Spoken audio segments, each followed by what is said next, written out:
ایک قصہ اڑتے پتوں کا جو سبز رتوں میں خاک ہوئے۔ پتجھڑ نے اسلام آباد کی خوبصورتی میں ایسا اضافہ کیا کہ شہریوں کے چہرے کھل اٹھے۔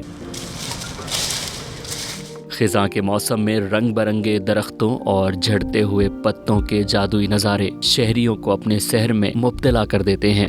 اپریل 5 پہ آتے ہیں تو ہائیک کے لیے ان ٹریز کو دیکھ رہے ہیں، کافی کلرفل۔